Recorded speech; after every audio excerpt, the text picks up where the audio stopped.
Սպարապետի ծննդյան օրվա կապակցությամբ Եռաբլուր զինվորական պանթեոնում են ոչ օլիմպիական մարզաձևերի միության եւ հայրեններ հասարակական կազմակերպության պատվիրակությունները։ Վազգեն Սարգսյանի օրինակով առաջնորդվելու եւ նրա պատգամներին հետևելու խորհրդով են երիտասարդները եկել անմահների բարձունք խոնարհվելու մեծ գործչի հուշաքարի մոտ։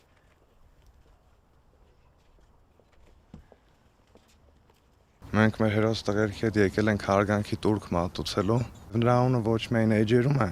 այլև մեր բոլորի սրտերում։ Նա մեծ օրինակն էր տղամարդկայնության, հայրենասիրության, խիզախության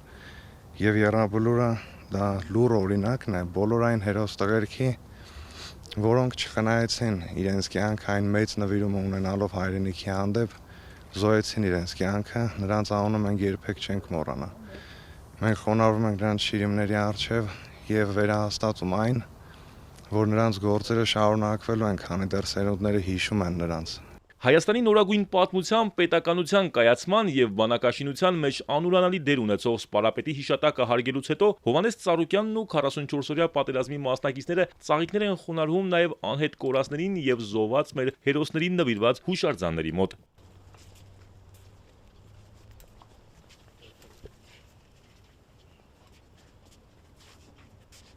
67 տարի առաջ այսօրը ցնծացել է հայ ազգը, որ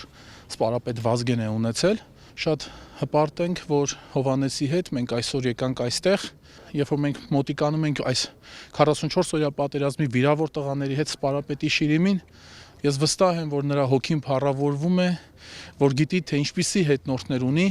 գիտի ինչպիսի տղաներ են եղել, որ ոչ միայն հոգեպես եւ բարոյապես, այլև ֆիզիկապես ջանք չեն խնայել իրենց հայրենիքի պաշտպանության համար։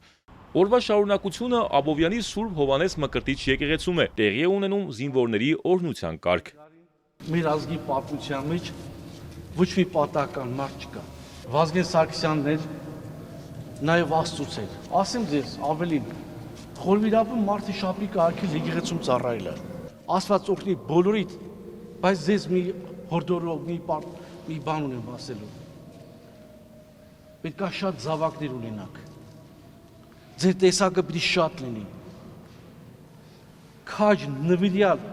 եւ օրինակելի մարդիկ մեր հայրենիքի մեջ պիտի շատ լինեն։ Աստված օգնի Հովհաննես ջան ձեզ եւ շատ գովելի է ձեր օրինակ Աստված ձեզ օգնի ձեր ընտանիքը։ Այս լավ տղաների կողքը կանելը եւ ինչ որ անում եք, դա մեր հայրենիքի, մեր Աստծո համար եք անում։